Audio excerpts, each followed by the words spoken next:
하나님 감사합니다. 이 시간에 또 찬송 듣기 원합니다. 주님 말씀해 주시고 이 시간에 말씀 전을 듣는 가운데 모든 해방을 얻으며 오세도 우리 안에 강팍한 완악한가 하나님 대적과 높아진 모두 이런 왕명과 묶인 것들 예수님의 이름으로 파쇄되고 떠나갈지어다.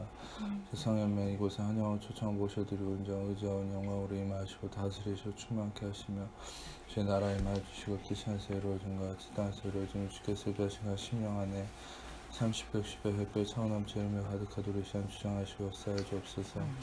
숲 가운데 예수님의 그릇만 친구들 계시도 드러나시고 나타나시고 나오니 오직 예수님만 홀로 영광 받으시고 찬양 받으시며 이 시간에 우리의 주인 되시고 다스리시고 주님의 그 이름만 계시하시고 영광 받아 주옵소서.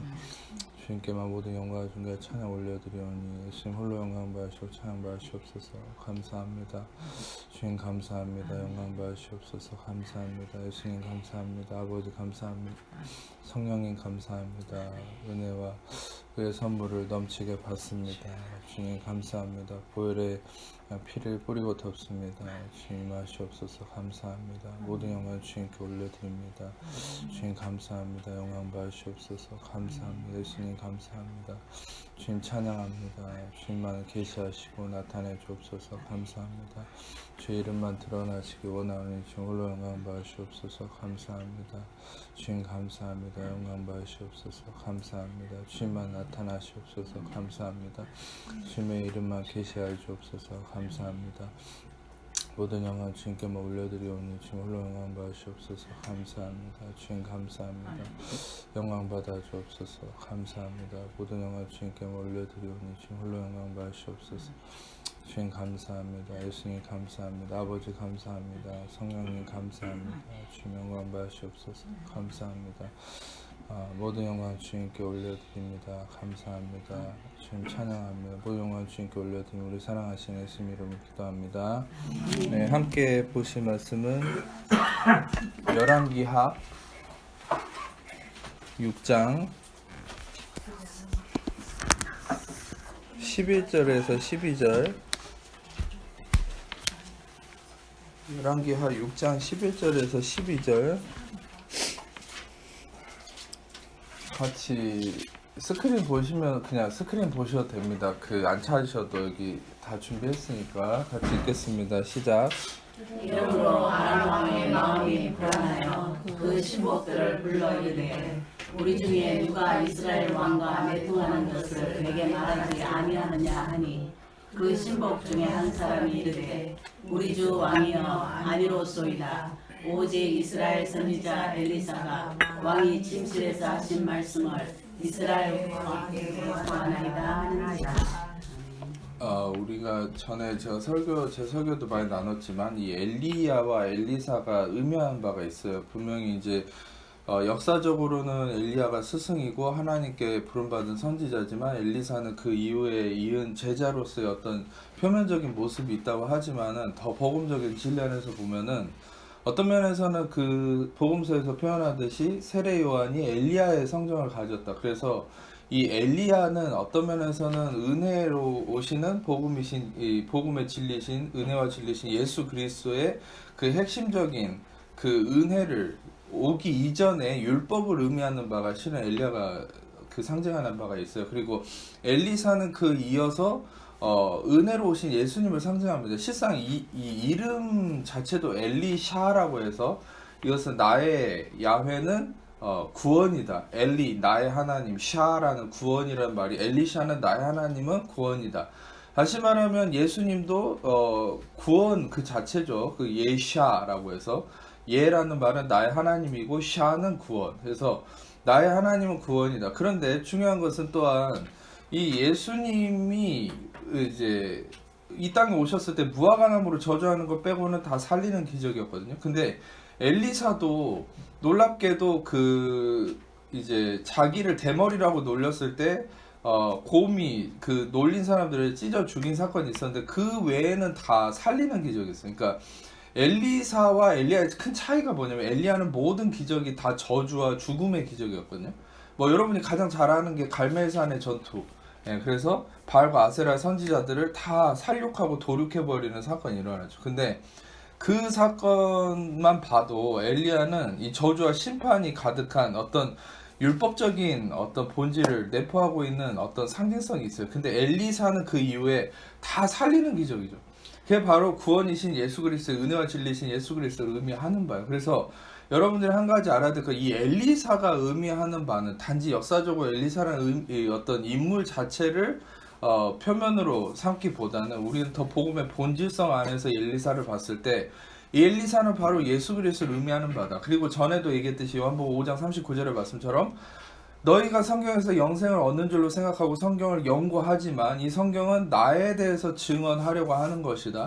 그래서 우리는 구약의 창세기 1장 1절부터 요한계시록의 모든 마지막까지 모든 것이 하나님은 예수 그리스도를 나타내려고 하시고 그 안에서 구원을 이루심을 나타내시는 하나님의 뜻이 있는 것인데, 중요한 것은 우리는 실상 모든 율법 자체도, 제 설교를 들어보셔서 알겠지만 율법 자체 안에서도 실상은 우리는 예수 그리스도를 발견할 수 있잖아요. 근데 더 중요한 것은 지금 이 자체 엘리사가 보여주는 그 인물 자체도 예수 그리스도의 상징성이 아주 다분하지만 더 중요한 것은 우리가 이 안에서 예수 그리스도가 어떤 분이신지를 알 수 있다는 거죠. 이 사건의 핵심적인 부분이 무엇입니까? 이 사건의 핵심적인 부분은 이제 쉽게 표현하면 그거예요. 이 이방의 그 아람 왕이 이스라엘을 이길 수가 없어요. 왜? 자기가 침실에서 하는 말까지 엘리사가 다 알고서 다 알려줘 버리는 거예요. 근데 어떤 인간적인 장치나 힘도 없어요. 그냥 하나님의 능력으로 다 알고 있죠. 그래서 모든 것을 다 꿰뚫어 보고 있어요. 우리는 이 상황을, 성경을 좀 많이 보신 분들은 엘리사가 신통방통한 능력이 있어서 이렇게 했다라고 생각하겠지만, 여러분이 알아야 될 것은 이 엘리사는 어떤 사람이냐. 아까도 얘기했듯이 복음적 본질 안에서 예수 그리스도를 의미한다 했잖아요. 근데 솔직히 엘리사가 지금 하고 있는 게 뭐예요? 모든 것을 밝히 드러내버리는 일을 하는 거죠. 그러니까 엘리사의 이 역할은 모든 어둠을 빛 가운데 드러내버리는 것이죠. 그래서 하나님의 그 영역 가운데로 침실에서 하는 일까지, 그 어둠의 세력이, 다시 말해 이스라엘을 대적하는 것은 지금 어둠을 의미하는 거거든요. 어둠의 세력이 무엇을 모의하고 무엇을 계략을 짜도 그것이 빛 가운데로 다 드러나게 하는 것, 그게 바로 예수 그리스도의 일이라는 거. 아멘. 아멘. 아멘. 네. 반응이 없어서 깜짝 놀랐어요. 요한복음 1장 5절 같이 읽겠습니다. 요한복음 1장 5절 시작. 전에도 말씀드렸듯이 창세기 1장의 모든 내용은 요한복음 1장을 묵상하시면 창세기 1장의 내용이 다 해석이 돼요. 그러니까 요한복음 1장을 깊이 있게 묵상을 해보세요. 요한복음 1장에 아주 드러난 계시가 아주 많습니다. 왜냐하면 신학적으로도 여러분들이 알아야 될 게, 이 교회사적으로 요한은, 사도 요한은, 제가 설교 중에 자주 얘기했죠. 사도 요한은 이 마태, 마가, 누가복음과 다르게 사도 요한은, 이 요한복음은 좀 달라요. 마태, 마가, 누가복음은 공관복음이라 하지만 요한복음 따로 떼서 생각을 합니다. 그것도 그럴 것이, 이 바울이 서신서를 통해서 은혜의 복음, 가스펠 오브 그레이스, 이 예수 그리스도만 중심되는 은혜와 의의 선물, 즉 예수 그리스도 이름으로만 제사함 받고 그 이름으로만 의롭다함을 받는 이 진리를 전하는 은혜의 복음 안에 있었던 바울이 은혜의 복음을 전했는데, 나중에 바울의 제자들이 다시 행위적인 이 교리를 설파하기 시작했어요. 그러니까 변질된 거죠.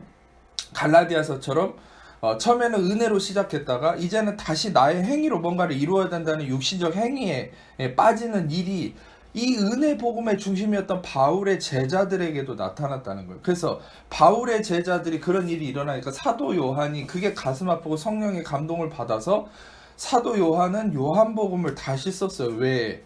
은혜를 다시 일으키려고. 그래서 마테마가 누가랑은 좀 달라요. 요한복음은 신기하게 1장부터 시작하는 내용이 카리스라고 하는 헤세드, 은혜가 자주 등장해요. 그래서 여러분도 잘 아시다시피 요한복음 1장 17절에 아주 놀라운 말씀이 나오죠. 율법은 모세로 말미암아 주어진 것이요 은혜와 진리는 예수 그리스도로 말미암아 왔다. 이런 내용을 왜 요한이 끼워 넣겠어요? 실상 마테마가 누가에는 이런 내용이 없어요. 은혜라는 말조차도 실은 초장에 나오지 않아요. 마태는 유대인의 왕으로서 예수님의 정통성을 드러내려고 한 거고, 마가복음은 예수님의 사역적인 어떤 그런 사역적인 모습을 드러내려고 했고, 누가는 인간으로서 예수님을 표상하려고 했어요. 근데 물론 우리가 신학적으로 요한복음은 요한은 신성을 가진 예수님을 드러내려고 했죠. 그러나 더 중요한 것은 이 배경적, 요한복음을 쓴 배경적 의미 안에서는 요한이 예수 그리스도의 그 은혜의 본질 되심을 나타내려고 한 것이죠. 그래서 우리가 그 맥락 안에서 요한복음을 읽어야 되는데, 그 요한복음이 제가 지금 방금 보여드린 이 내용이 뭐냐, 빛이 어둠에 비쳤을 때 어둠이 깨닫지 못했다. 이제 제 설교 많이 들어보신 분들은 무슨 내용 얘기를 할지 아시겠지만, 카탈람바노, 헬라어로 카탈람바노, 이게 뭐냐면은 이기지 못했다는 얘기예요. 다시 말하면 약간 번역적인 다름이 있겠지만, 더 정확한 번역은 어둠이 이기지 못했다라는 말이 맞아요. 그래서 빛이 어둠을 비췄을 때 어둠이 이기지 못하고 다 물러갔다는 거죠.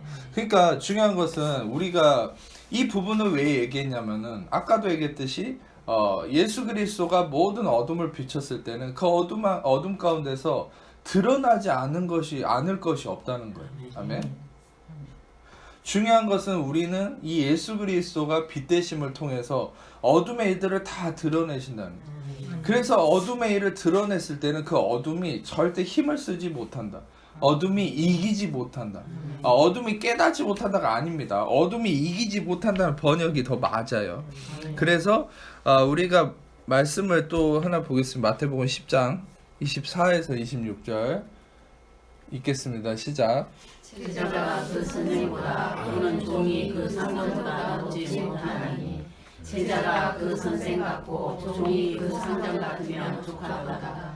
집주인을 발해버리라 하였거든. 하물며 그 집 사람들이라. 그런즉 그들을 두려워하지 말라. 감추인 것이 드러나지 않을 것이 없고 숨은 것이 알려지지 않을 것이 없느니라. 이 말씀의 전후좌우 어떤 상황을 얘기해드리기보다는 이 말씀의 핵심적인 부분을 얘기하면은, 제자가 그 선생보다 종이 그 상전보다 높지 못하다. 다시 말하면 여기서 어떤 존재를 의미하냐면 어둠의 악한 영을 의미하는 거예요. 그런데 예수님은 그들을 두려워하지 말라. 감추인 것이 드러나지 않을 것이 없고 숨은 것이 알려지지 않을 것이 없다 하면서 예수 그리스도께서 다시금 그분의 빛됨으로 말미암아 그 제자들과 모든 하나님의 사람들이 승리할 거에 대해서, 승리함에 대해서 말씀하시는 것이죠. 그래서 다시 말하면은 이 말씀처럼 예수 그리스도의 빛되심 안에서 드러나지 않을 것이 없고 모든 것이, 어둠의 것이 다 드러남으로 인해서 빛 가운데 빛이 승리하게 된다. 두려워하지 말라. 다시 말하면 여러분도 이런 것이죠. 여러분의 어떤 문제와 아픔이 있다면은 거기에 어둠이 지금 끼어 있는 것이에요. 그러니까 우리가 가장 여러분들에게 이제 과학적으로 설명해 드리는 게, 플래시를 비치면은 그 플래시가 빛을 이렇게 비출 때 빛이 뻗어나가는 속도보다 어둠이 물러가는 속도가 더 빠르다고 하거든요. 물리학에서는. 그러니까 중요한 것은 어둠은 빛 앞에 존재할 수가 없는 것이에요. 그거는 이 자연의 우주의 원리죠. 근데 영적인 원리 안에서 태생된 이 표면화예요. 그거는 영적 원리 안에서 그거는 더 여실히 드러난 것이죠. 창세기 1장 3절에 빛이 있으라 하시면 빛이 있었다. 어둠이, 근데 창세기 1장 2절에 분명히 뭐라고 했어요? 흑암이 어둠이 있었다. 블랙니스와 다크니스와 함께 어우러져서 이 땅은 가장 큰 어둠이 있었는데, 그 시각적 어둠이 아니죠. 여러분 실상 이걸 알아야 돼요. 시각적으로도 너무 어두우면은 공기가 무거워지고 압박감이 느껴지거든요. 실제로 근데 창세기 1장 2절에서 얘기했던 그 흑암의 어둠의 기품이 있었다는 것은 뭐냐면, 그것은 영적 어둠이에요. 그러니까 모든 걸 짓누르고 이 세상이 다 어둠에 매여 있었다는 거예요. 이거에 대한 근거가 뭐냐면은, 실제 신학자들도 여기에 대해서 가장 근거를 확실하게 삼는데, 그게 뭐냐면은, 먼저 이 땅이 창조되기 이전에 사단은 하나님께 버림받고 이 땅에 이제 버림받았다는 거예요. 근데 사단이 이 땅을 지배하고 있었던 어떤 면에서는 어둠의 악한 영의 지배함이었죠. 근데 그 가운데 이 땅에 하나님이 빛을 선포하시고 어둠을 몰아내시고 이 땅에 선지를 창조하신 것이죠. 근데 빛은 뭐냐면, 이따고도 얘기했듯이 그 빛은 예수 그리스도라는 것이죠. 아멘. 자, 그래서 우리가 다시 말씀을 하나 더 보겠습니다. 골로새서 1장 26절과 27절. 26절과 27절인데, 그러면 26절은 제가 읽어드리고 27절만 같이 읽을게요. 이 비밀은 만세와 만대로부터 감추어졌던 것인데 이제는 그 성도들에게 나타났고 같이 읽겠습니다. 하나님이 그들로 하여금 이 비밀의 영광이 이방인 가운데 얼마나 풍성한지를 알게 하려 하시니라. 이 비밀은 너희 안에 계신 그리스도시니 곧 영광의 소망이니라. 그래서 이제 아까도 얘기했듯이 그 빛 대신 예수님이 어떤 분인가, 이 땅에 있어서는 비밀로서 여겨진다는 것이죠. 그래서 예수 그리스도의 그 비밀 되심이 여기서 이제 골로새서 1장 26절에서 비밀이라고 이 얘기를 하는데, 그 비밀이 뭡니까? 그 비밀은 헬라어로 미스테리온이란 말 많이 들어보셨죠? 그러니까 그 미스테리온이 뭐냐면은 그 이제 그겁니다. 미스테리온이 세상에서는 미스테리온이 그거예요. 감추어진 진실을 미스테리라고 그래요. 이제 여러분들이 뭐 미스테리 그러잖아요. TV에서도. 근데 그건 감춰진 진실을 의미하는 거예요. 감춰진 거. 어차피 녹음 안 하셔도 됩니다. 제 걸로 하고 있으니까. 근데 감춰진 진실이 미스테리인데, 근데 이 성경적 의미의 미스테리는 좀 달라요. 반대예요. 세상에서는 감춰진 것이 진실이지만, 감춰진 진실을 미스테리라고 그러지만, 성경에서 이 비밀이라고 얘기하는 미스테리오는 뭐냐면 드러난 진실이에요. 근데 성경에서 얘기하는 드러난 진실은 이 세상에 하나밖에 없어요. 어둠에 있다가 이게 감춰져 있다가 드러나서 밝히 계시된 진실은 하나밖에 없어요. 그게 뭐냐면 예수 그리스도. 그러니까 우리는 예수 그리스도라는 이 비밀이 어떤 거라고 그랬죠? 하나님이 그들로 하여금 이 비밀의 영광이 이방인 가운데 얼마나 풍성한지를 알게 하려 하십니다. 그러니까 이방이 누구예요? 여러분과 저예요. 그러니까 다시 말하면 이 말씀은 그리고 이 비밀은 너희 안에 계신 예수 그리스도 영광의 소망이라 했죠. 이 말씀은 어떤 것과 연관됩니까? 갈라디아 3장 13절과 14절과 연관되죠. 그리스도께 저주를 받은 바 되사 율법의 저주에서 우리 속량하셨으니 기록된 바 나무에 달린 자와 저주를 받은 바 되었느니라. 그 이는 그리스도 예수 안에서 아브라함의 복이 이방인인 여러분과 저에게 미치게 하고 또 성령 안에서 그러하금 약속을 얻게 하려 하심이라. 아멘. 그러니까 중요한 것은 이 예수 그리스도를 통한 아브라함의 복이 바로 비밀이신 예수 그리스도가 우리 안에 밝히 드러남을 통해서, 이 아브라함의 복이 그러면 어떻게 오는 거예요? 아까도 얘기했죠. 이 인간은 자꾸 어둠에 휩싸여 있었지만 예수 그리스도라는 이 비밀, 드러난 계시가, 이 빛이 여러분을 비춰서 어떻게 됩니까? 여러분들 안에 있는 그 예수 그리스도, 다시 말하면 아니죠. 여러분들 안에 있는 그 어둠을 몰아내고 예수 그리스도라는 빛이 계시됨을 통해서 어떻게 하죠? 그 빛이 여러분들에게 아브라함의 복이 임하게 하는 거예요. 그러니까 아브라함의 복은 뭐냐면은 이미 그리스도를 통해서 왔어요. 그런데 그게 어둠에 묻혀있던 거를 그리스도가, 복음이 여러분들에게 비추면은 그 어둠을 몰아내고 복이 드러나는 거예요. 여러분들 기복신앙은 그런 거죠.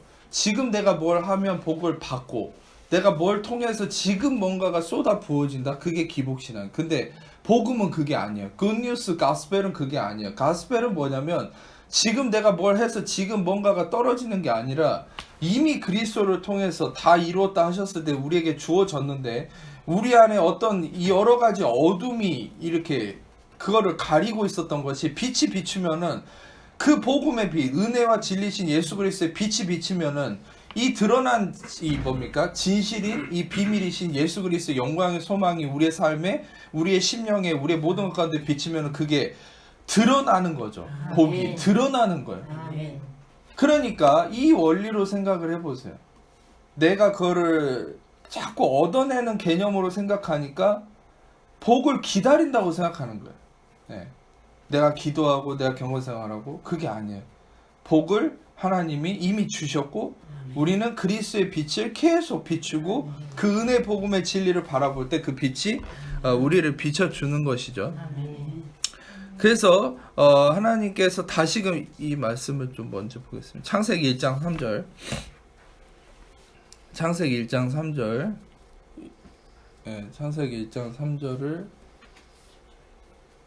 창세기 1장 3절 제가 읽어드릴게요. 하나님이 이르시되 빛이 있으라 하시니 빛이 있었고. 그러니까 그 아까도 얘기했듯이 창세기 1장 3절이 뭡니까? 빛이 있으라 해서, 빛이 있으라라는 말이 명령으로 보이지만은 여러분들이 아셔야 될 것은 이 빛이 있으라는 게 뭐냐면, 원래 조금 이제 제 설교 들으셨던 분들은 알겠지만 원래는 이 빛이 있으라라는 히브리어가 뭐냐면은 예히오르인데 요게 뭐냐면은 원래 원문에다가 나중에 후대 학자들이 읽기 편하라고 해서 발음교를 붙여가지고 해석을 하니까 빛이 있으라가 됐어요.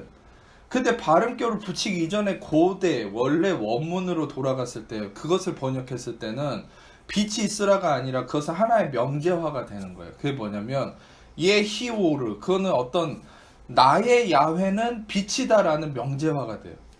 그런데 중요한 것은 아까도 창세기와 요한복음이 맞닿아 있다고 그랬는데 이 나의 야훼는 빛이다라는 이 번역이 더 맞다라는 근거가 뭐냐, 요한복음에서도 명제화된 진리를 얘기하거든요. 그게 뭐냐면 바로 이런 거죠. 요한복음 8장 12절.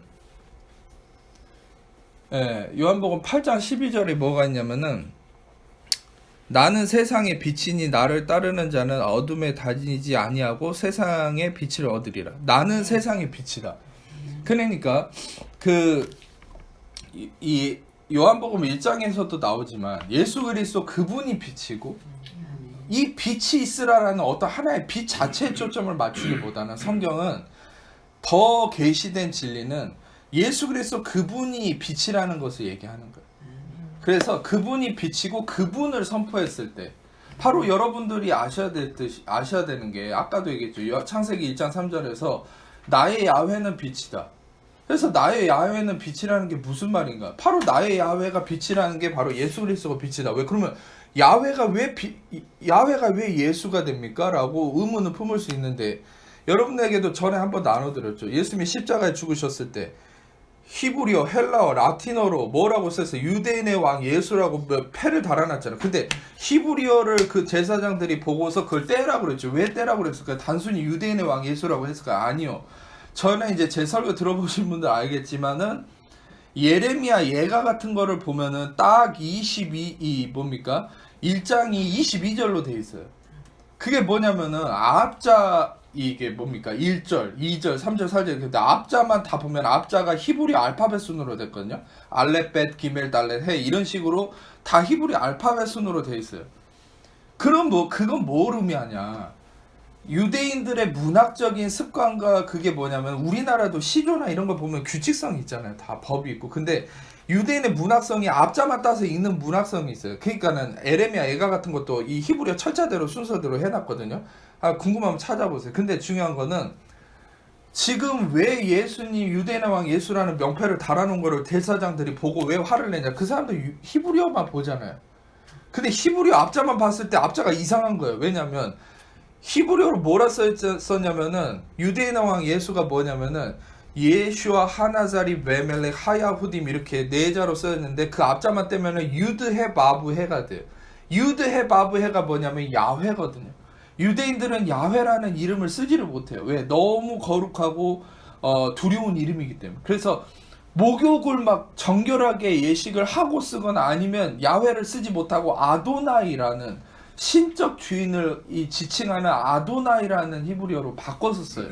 마스터라는 말이죠. 근데 이 야훼라는 이름은 자기들도 감히 부르지 못한, 그러니까 결국에는 복음서 한번 읽어보세요. 이 제사장들이나 서기관, 이 바리새인들이 예수님을 죽이려고 했을 때가 언제예요?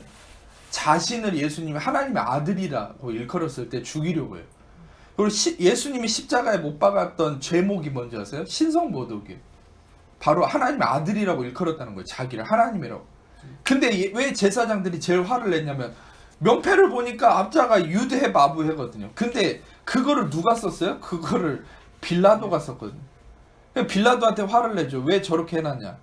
그게 빌라도는 그게 뭔 말인지 몰라요. 그러니까 그냥 쓸 것을 썼다 내버려 둬라 해버려요. 그러니까 하나님의 섭리가 빌라도는 알지 못하는 자를 통해서 예수가 야훼라는 걸 드러내시는 거죠. 아멘. 결국에는 이 야훼가 바로 예수님이에요. 유드해 바브에라는 이름 자체도 그 파자를 하면은 히브리어는 다 상형극자고 뜻이 있기 때문에 의미가 있다고 그랬죠. 그게 뭐냐? 유드는 손이고 해는 은혜를 의미하는, 바브는 못이고 해는 또 은혜. 은혜 손에 은혜 못이 바뀌었다. 그게 야훼예요. 다시 말하면 야훼라는 이름 자체에 이미 예수 그리스도의 십자가가 들어있는 거죠. 그게 어떤 분들은 이렇게 생각할 수 있어요. 그걸 어떻게 잘도 때려 맞췄다 이렇게 생각할 수 있는데 그게 아니죠.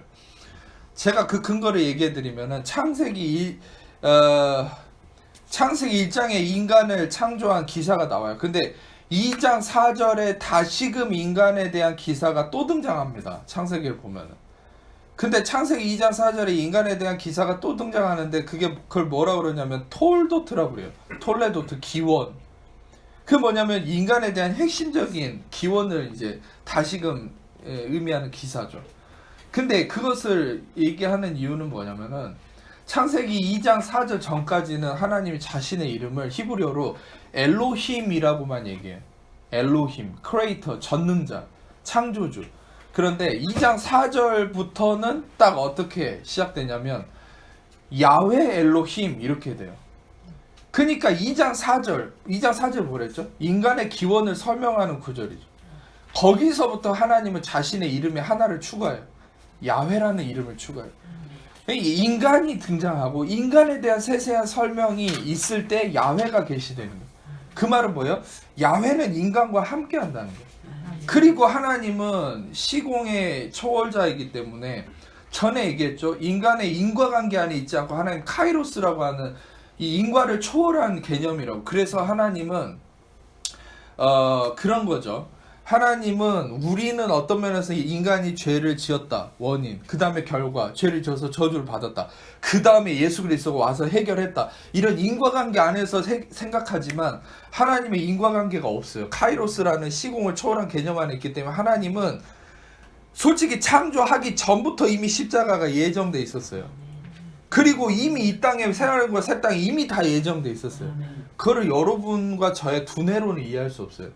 실상 이 개념이 여러분들이 이 개념을 이해하기 힘들다면 요걸 생각해 보세요. 여러분들 안에 지금 구원받고 택함 받은 자는 내가 논리적으로 이해해서 예수님의 부활을 믿는 사람 없어요.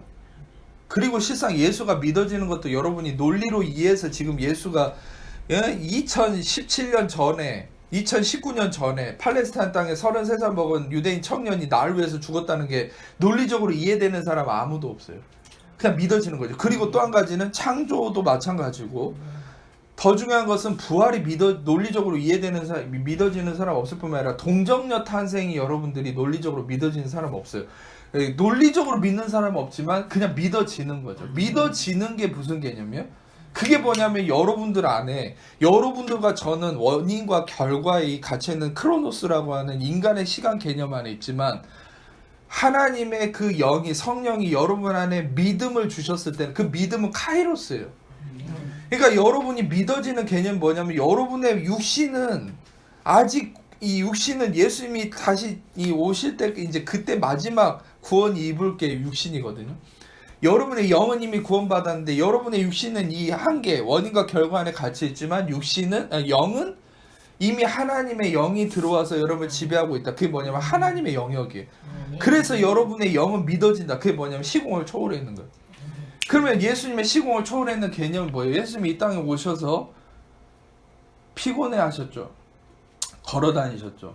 그게 육신의 한계죠. 그러나 죄는 없으세요. 죄를 알지도 못하고 죄를 지지도 않았어. 근데 어찌됐든 예수님의 그런 모습을 봤을 때 우리는 어떤 우리 육신적 한계를 봤지만은 그러나 예수님 부활하고 나서는 모든 공간을 초월하고 동시에 수백 명을 만날 정도로 예수님이 시공을 초월한 모습을 보이시죠.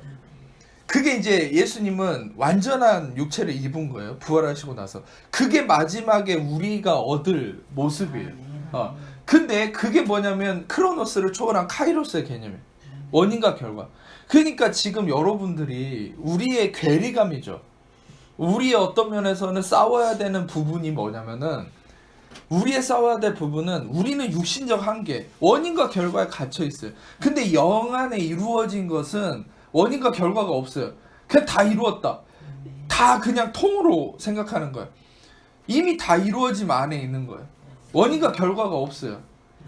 그냥 예수 그리스도가 원인이고 그분이 결과예요. 그런데 예를 들어서 여기서 그런 걸 아직도 궁금해하는 분이 있을 거예요. 아니 지금 내 상황은 해결된 게 아무것도 없는데 그거는 저도 매번 싸우는 거죠. 해결된 게 아무것도 없고 아직도 그 문제가 있는데 다 이루었다고 얘기하는 게 무슨 말이에요? 맨날 다 이루었다고 그러는데 도대체 된 게 뭐가 있어요? 다 이루었다고 하는 거 그 주문같이 여겨지는 분도 있을 수 있어요. 근데 그 개념을 정확하게 설명하면은 다 이루었다는 거는 내 영안에 이루어진 시공을 초월한 카이로스 하나님의 시간의 개념이에요. 그런데 지금 내 육신과 내 현실은 원인과 결과 안에 있잖아요. 그러면 여러분 이렇게 생각해 보세요. 절대 원인과 결과에 매여 있는 현실은 내 원인과 결과의 논리와 내 힘으로는 해결 안 돼요.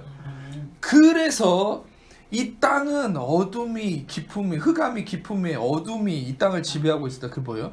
원인과 결과의 문제 안에 있었어요. 이 땅은. 그러니까 거기에 빛이 있으라. 예수 그리스도가 나의 빛이다. 예수 그리스도의 빛 되심을 선포해 버렸어요. 그냥 어둠이 물러갔죠. 어둠이 드러나고 떠나갔죠. 그 뭐예요? 예수 그리스도가 빛이라는 게 뭐예요? 그것은 바로 모든 시공을 초월한 하나님의 영역이 이 땅에 임한 거예요. 그래서 예수님이 그렇게 얘기했어요. 때가 차고 하나님 나라가 가까이 왔으니 하나님 나라가 왔도다. 하나님 나라가 왔다. 단순한 이 땅에 어떤 에덴 동산이 임했다는 의미가 아니에요. 더 아주 심오하고 더 아주 놀라운 의미를 얘기하는 것은 아까도 얘기했듯이 원인과 결과에 갇혀서 맨날 앞에 것에만 일희일비하고 거기에만 매여서 종노릇하고 죽기가 두려워서 히브리서에서 얘기한 것처럼 죽기가 두려워서 일생에 매여 종노릇하는 자들을 해방하러 오신 예수 그리스도가 바로 예수 그리스도가 어떤 거에서 해방을 죽기가 두려워서 일생에 매여 종노릇하는 모습이 뭐예요? 원인과 결과에 갇혀서 맴맴거리는 거예요. 아, 원인과 결과가 갇혀있다는 게 뭔 줄 아세요? 잘 생각해 보세요. 아, 요런 문제가 생겼으니까 나는 죽을 것 같아. 아, 이 문제가 해결되려면 요게 선행돼야 되는데 요게 안 되고 있잖아. 그러니까 난 안 돼. 난 이게 돼야만 이게 될 수 있어. 그거 봐보세요. 원인과 결과가 매였으면 여러분 절대 복음이 믿음으로 받아들여지지 않는 거예요. 그러니까는 히브리서에서 계속 그렇게 얘기하잖아요. 너희가 복음을 들었지만 그것이 믿음과 결부되지 못해서 너에게 유익함이 이루어지지 않는다. 그게 믿음과 결부되지 못한다는 게 뭔지 아세요? 자꾸 원인과 결과로만 모든 걸 보는 거예요. 제가 전에도 이 부분에 대해서 계속 깊이 있게 설교를 했었는데 원인과 결과에서 벗어나는 게 바로 복음의 진리예요. 그러니까 복음의 진리를 갖다가 계속해서 원인과 결과로 설명하는 게 지금 교회의 모습들이잖아요. 윤리, 도덕성, 경건성, 인간의 행위. 결국 인간의 육신성과 행위가 뭔지 아세요? 원인과 결과예요. 이렇게 하면 이게 온다. 이렇게 해야만 이렇게 된다. 이렇게 하면 넌 저주받고 죽을 거다. 결국 그 어둠을 예수 그리스도의 원인과 결과를 초월한 다 이루었다라는 이 진리가 다 물리치고 이 땅에 빛을 이룬 게 에덴 동산이거든요. 하나님의 나라고. 그게 하나님 나라예요. 여러분 영안에 이루어진 하나님 나라가 바로 그 개념이에요. 근데 그것을 갖다가 지금 다시 너 이렇게 해야만 복을 받을 거예요. 교회에서 맨날 한다는 소리가 보여요. 목사들이. 당신 이렇게 해. 성경 많이 읽어. 기도 많이 해. 금식 많이 하면 이렇게 될 겁니다. 원인 금식, 결과 복. 원인 철야기도, 금식 복. 그게 기복주의인 거예요. 그게. 여러분들 그런 말은 의사도 할 수 있어요. 의사도. 목사가 아니라. 그런 말은 저기 학교 선생님도요. 목사 입에서는 성경 교사 입에서는 하나님의 말씀이 나와야 된다는 거 다 알고 있잖아요. 근데 하나님의 말씀이 뭐예요? 레마토스 디오스가 뭐예요? 레마토스 크리스토스 그리스도의 말씀이 뭐예요? 바로 원인과 결과를 다스리는 원인과 결과를 초월해 있는 바로 예수 그리스도 안에서 다 이루어짐.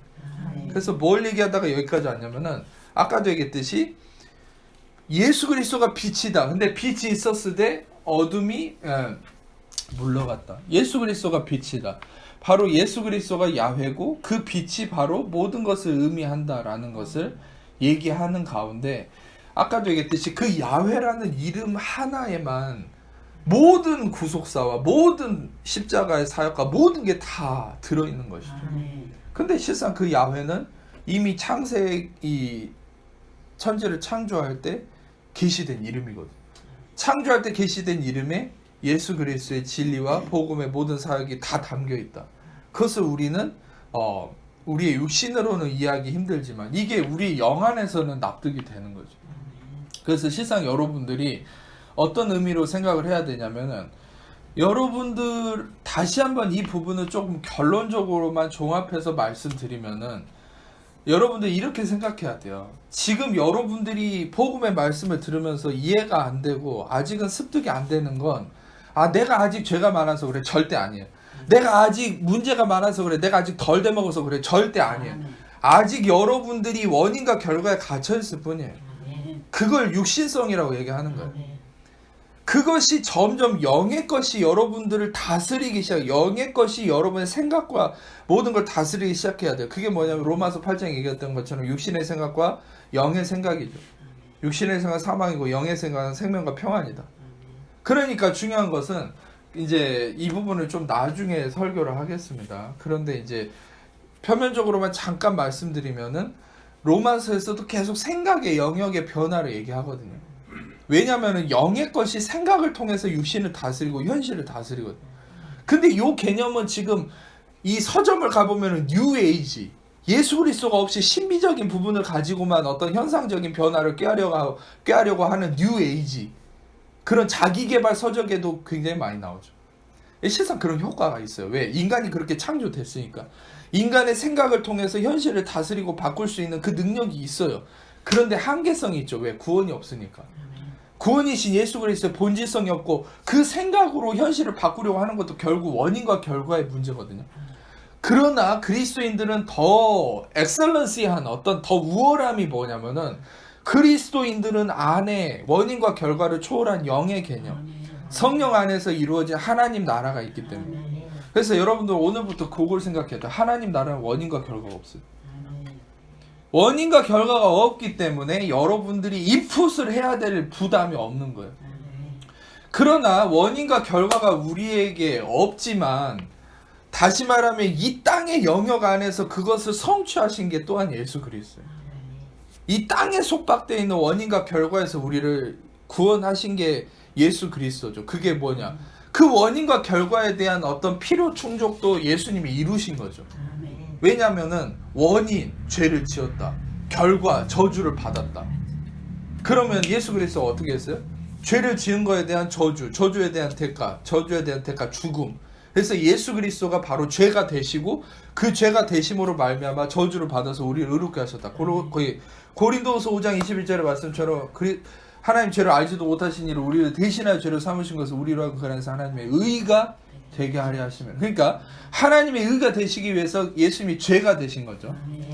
그러니까 예수님 그분이 이 땅의 원인과 결과에 대한 필요 충족도 다 이루었기 때문에 우리는 근본적으로 원인과 결과에 대한 필요 충족이 우리에 대한 부담이 없어요. 그러니까 여러분들이 세상에서 실상 제일 유혹을 받는 거, 삶 속에서 마귀한테 제일 유혹을 받는 개념은 뭐 술 담배 마셔라, 뭐 이거 해라 저거 해라, 그게 유혹이 아니에요.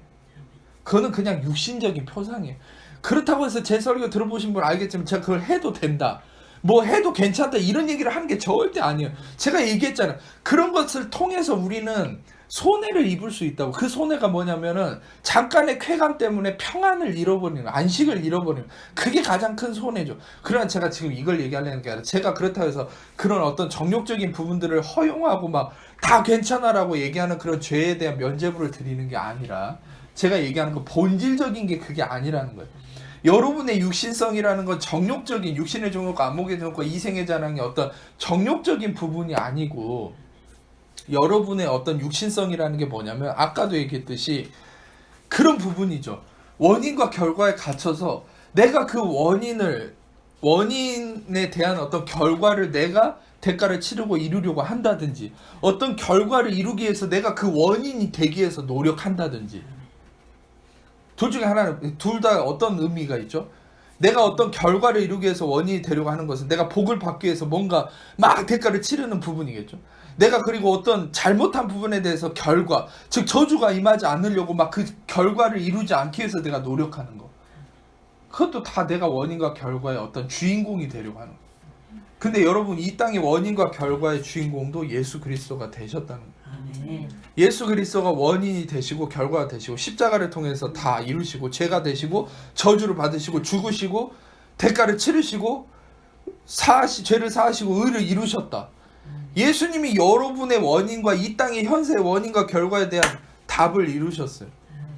다른 어떤 종교도 여기에 대한 해답을 아무것도 주지 못해. 왜? 그 모든 종교의 모든 게 원인과 결과가 갇혀있기 때문에. 그러니까 여러분, 중요한 것은 우리는 해답이 있는 거죠. 왜냐하면 예수 그리스도가 이미 원인과 결과도, 그러면 우리가 할 일은 뭐? 우리가 할 일이 없는 거예요. 그러니까 우리가 할 일은 그냥 이 진리 안에서 안식해라. 히브리서 3장과 4절에 3장과 4장에 계속 얘기하는 것처럼 안식하기 위해서 힘써라. 안식에 들어오기를 힘써라. 그 안식이 뭐냐면 바로 안식이라는 게 그거예요. 원인과 결과에서 벗어나는 게 안식이에요. 그러니까 여러분들 계속 요걸 생각해 보세요. 여러분들이 뭘 고민하고 사는지. 저도 그래요. 이 설교를 하는 저도 제가 하는 게 아니라 성령이 하신 거기 때문에 지금 저도 이 설교를 듣는 입장인데 제일 항상 고민하는 게 저도 모르게 속는 부분이죠. 아, 내가 그걸 어떻게 해야 되지? 내가 그걸 이루기 위해서 어떻게 해야 되지? 주님, 제가 그걸 이루기 위해서 뭘 어떻게 해야 됩니까? 물었을 때 주님의 대답은 항상 한결같아요. 넌 가만히 있어. 내가 이루었다. 내가 이루었다. 가만히 있어. 가만히 있어. 계속 그러면서, 왜냐면은 저도 모르게 제 육신에 속아서 내가 뭘 어떻게 해야 되지? 내가 뭐 어떻게 이걸 해결해야 되지? 내가 원인이 되고 내가 결과가 되려고 하는. 아니요. 원인과 결과는 예수 그리스도가 되셨어요. 우리는 어떤 싸움을 싸워가냐. 믿음의 선한 싸움이라는 건 정욕을 죄를 짓지 않으려고 허벅지를 찔러대는 게 아니라 믿음의 선한 싸움이라는 건 바로 이 생각의 싸움인데, 이 생각의 싸움은 뭐예요? 자꾸 원인과 결과에 여러분을 집어 넣으려고 하는 사단의 그 계략에 넘어가지 않고 바로 원인과 결과 예수 그리스도를 집어넣는 거예요. 그 바로 사무엘상 17장의 다윗의 고백이죠. 너는 칼과 단창으로 나오지만 나는 만군의 야훼의 이름으로 나간다. 다시 말하면 만군의 야훼는 예수 그리스도를 의미하거든요. 거기서도 아주 놀랍게 나타내고 있죠. 다윗이 왜 물맷돌 5개 골랐을까요? 10개 고르지. 그러면 더 확률이 좋으려면 10개 한꺼번에 던지면 더 확률이 늘어나잖아요. 왜 5개 골랐어요? 그 중에 왜 하나만 던졌어요?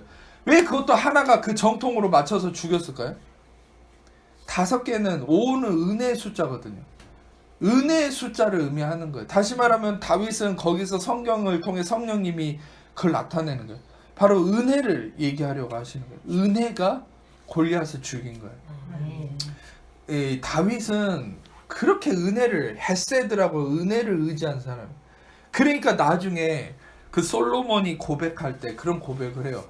내가 아버지 다윗을 통해서 하나님의 은혜를 배웠다고 얘기해요. 그때 솔로몬이 그 고백을 했을 때가 언제냐면 하나님이 솔로몬이 잠들었을 때 네가 뭘 원하냐. 우리는 단순히 솔로몬이 지혜를 원합니다 이렇게 해서 복을 받았다 이렇게만 알고 있는데, 솔로몬이 지혜를 구하게 된 마음의 바탕의 배경은 은혜를 아는 자였어요. 은혜를 아는 자가 지혜가 생기고 지혜를 구할 수 있는 그 통찰력이 생기는 거예요. 그렇지 않았으면 그냥 돈이나 구했겠죠. 근데 그게 아니고 솔로몬은 다윗을 통해 은혜를 아는, 그러니까 다시 말하면 다윗은 은혜를 아는 자였다는 거예요. 은혜를 의지한 것이죠. 그게 뭐예요? 바로 예수 그리스도가 대장이 되어서 골리앗을 물리치고 그 은혜로 승리함을 맛본 게 다윗이죠. 그 다윗은 바로 예수 그리스도의 조상이고, 예수 그리스도의 은혜와 진리로서 여러분들에게 무엇을 얘기하는 거예요? 예수 그리스도 그분이 여러분의 모든 것의 중심이 되신다는 거예요. 그러면 우리의 싸움은 뭐가 돼야 되냐? 그리고 그 빛이신 예수 그리스도가 여러분의 모든 어둠을 드러낸다는 거 알지만 어둠을 어떻게 드러내냐? 여러분들 우리의 아까도 얘기했듯이 원인과 결과, 여러분들의 모든 고민하고 염려하는 그 문제에 예수 그리스도를 끼워 넣어야 되는 거죠. 마귀의 유혹은 뭐냐면 우리를 끼워 넣는 거예요. 그러니까 마치 이런 거죠. 막 이 적군하고 싸우려고 가만히 있는데, 대치하고 있는데 마귀가 발로 나를 차가지고 자꾸 앞으로 싸우라고 내모으는 거랑 똑같은 거. 그게 골리앗이 했던 짓이죠. 나하고 싸우자, 나하고 싸우자, 계속 도발하자. 근데 거기서 나가서 싸우려고 했다면 그냥 죽는 거죠. 근데 예수 그리스도로 대변되는 다윗이 왔을 때 그 다윗이 골리앗을 죽일 수 있었어요. 그러니까는 여러분들 우리는 이걸 생각해야 돼요. 우리는 절대 그 문제를 해결할 수 없어요. 우리는 그 싸움을 이길 수 없어요. 그러면은 이 세상에 보면은 싸워서 잘 승리하고 잘 해나간 사람도 많잖아요. 목사님 기존의 목사와 교회들이 얘기한 것처럼 철야기도 금식기도 해가지고 자기 노력으로 해나간 사람들도 많잖아요. 당연히 있겠죠. 근데 여러분 그 영광성이 얼마나 간다고 생각하십니까? 당장의 어떤 그 문제를 통해서 그 금식이나 기도를 통해서 하나님의 해결이 맛보는 것은 그것을 여러분 무시하는 게 아니에요. 하나님도 그의 자녀들이 구하고 의지할 때는 역사하십니다. 그런데 제가 얘기하는 이 본질적인 의미를 알지 못하고 원인과 결과에 갇혀서 신앙생활을 하니까 당장의 것은 구해서 하나님의 은혜로 얻었다고 하지만은 그 이후의 삶은 계속 율법에 갇혀서 종노릇하는, 두려워하고 염려하고 또 다른, 이건 얻었지만 더 많은 걸 잃어버리는 문제가 생기는 거죠. 그게 바로 은혜 복음의 회복을 이루고자 하시는 하나님의 마지막 때의 속망인 거죠. 그것이 뭐냐? 바로 예수 그리스도가 다시금 중심에 오셔서 여러분들의 모든 내가 중심돼서 갇혀 있는 것으로부터 해방시키려고 하시는, 그게 다시 한번 얘기하면 히브리서 얘기한 것처럼 한평생 죽기가 두려워서 일생에 매어 종노릇하는 자들을 예수 그리스도가 놓아주려 하십니다. 놓아주려고 오셨다. 죽기가 두려워서 일생에 매어 종노릇하는 게 뭔지 아세요? 바로 그게 원인과 결과에 갇혀있는 모습이에요. 아둥바둥하는 거죠. 이제 말씀을 마무리하겠습니다. 우리가 아까도 말씀드렸던 그런 부분에 대한 부가 설명인데 시편 27편 1절 말씀 한번 같이 읽겠습니다. 시작. 여호와는 나의 지요 나의 구원이시니 내가 누구를 두려워하리요. 여호와는 내 생명의 능력이시니 내가 누구를 무서워하리요. 여기서도 정답을 얘기하죠. 야훼가 나의 빛이다. 그러니까는 창세기 1장 3절에 빛이 있으라가 아니고 야훼가 나의 빛이다. 나의 야훼가 빛이다. 그 말이 맞아요. 그래서 바로 그 창세기 1장부터 뭘 얘기하냐? 예수 그리스도가 빛이심을 얘기하고 있는 거예요. 그러면은 우리의 삶 속에도 이게 계속 하나님이 이걸 계속 얘기하시는 거예요. 너가 빛이 아니고 예수 그리스도가 빛이. 제가 오늘 엘리사의 얘기를 말씀드린 이유가 뭐예요? 바로 예수 그리스도가 하신 일이 그런 거라는 거예요. 보지 않을 곳이 없는 거예요. 여러분들 이렇게 생각하죠. 우리는 문제가 있거나 염려가 있으면 나만 그걸 해결할 수 있고 나만 그걸 잘 안다고 착각하는 거거든요. 근데 예수 그리스도가 모든 것을 다 알고 다 보고 계십니다. 엘리사가 마치 이웃 왕의 침실의 소리까지 듣고서 그 왕에게 얘기해 주는 것처럼 예수 그리스도는 모든 걸 보고 모든 어둠을 드러낼 수 있는 능력이신 거예요. 그래서 그 빛 대신 예수 그리스도가 여러분 안에 확신되고, 또 오늘 말씀을 통해서 예수 그리스도만이 빛이라는 이 진리가 계속 울려 퍼지는 게 뭐냐, 울려 퍼져야 되는 게 뭐냐면, 자꾸 우리는 내가 빛이라고 생각하기 때문에. 아니요, 예수 그리스도만 빛인 거예요. 우리는 그 빛 안으로 들어가서 빛을 맛보고 안식하는 자들이고, 그 빛 대신 예수 그리스도가 여러분 안에 차고 넘칠수록 여러분들 그분이 모든 걸 밝히 비춰서 다 어둠을 드러내시는 거죠. 드러나면 끝나는 거예요. 네. 여러분이 몰아낼 필요 없어요. 그냥 빛만 비추면 되는 거예요. 그 빛이 필요할 뿐입니다. 아멘. 기도하겠습니다. 아픈 곳이 있는 분들 아픈 곳 손을 얹고, 그 외에 다 가슴에 손을 얹고 제가 기도하겠습니다. 하나님 감사합니다. 이 시간에도 우리의 빛 대신 구원이신 예수 그리스도, 죽으시고 부활하신 예수 그리스도만 의지합니다. 죽으시고 부활하신 예수 그리스도를 명한 하나님 자녀를 붙고 있는 모든 염려, 의심, 불안, 저주, 두려움, 삶의 문제, 질문, 도박, 영맹과 웃김과 저주, 악함도 예수의 이름으로 떠나갈지어다. 자유케 될지어다. 머리끝 발까지 예수의 피를 뿌리고 덤벼라. 주의 영광으로 임하시고 다스리시고 충만케 하시고 역사해 주옵소서. 주님 임하시옵소서. 허리의 통증 예수의 이름으로 떠나갈지어다. 온전케 되었음을 선포합니다. 복통, 배의 복통 예수의 이름으로 떠나갈지어다. 온전케 되었음을 선포합니다. 뇌의 문제 예수의 이름으로 온전케 될지어다. 온전케 되었음을 선포합니다. 무릎의 관절의 문제 예수 이름으로 온전케 될지어다. 온전케 되었음을 선포합니다. 눈의 시력의 문제 예수 이름으로 온전케 될지어다. 온전케 되었음을 선포합니다. 이빨의 문제 이빨의 신경의 문제 예수 이름으로 온전케 될지어다. 온전케 되었음을 선포합니다. 귀의 이명 예수 이름으로 떠나갈지어다. 온전케 되었음을 선포합니다. 혀와 목구멍에 이어지는 모든 그 문제들, 아픔도 예수 이름으로 온전케 될지어다. 온전케 되었음을 선포합니다. 주님 감사합니다. 두피의 문제 예수 이름으로 온전케 될지어다. 머리가 날지어다. 회복될지어다. 온전케 되었으면 선포합니다. 주님 감사합니다. 얼굴의 피부의 문제 예수 이름으로 깨끗게 될지어다. 온전케 되었으면 선포합니다. 주님 감사합니다. 주님 마시옵소서. 등의 척추의 문제 예수 이름으로 온전케 될지어다. 척추의 휘어짐 바로 잡힐지어다. 온전케 되었으면 선포합니다. 주님 감사합니다. 영광으로 임하시옵소서. 모든 영광 주님께 올려드립니다. 우리 사랑하신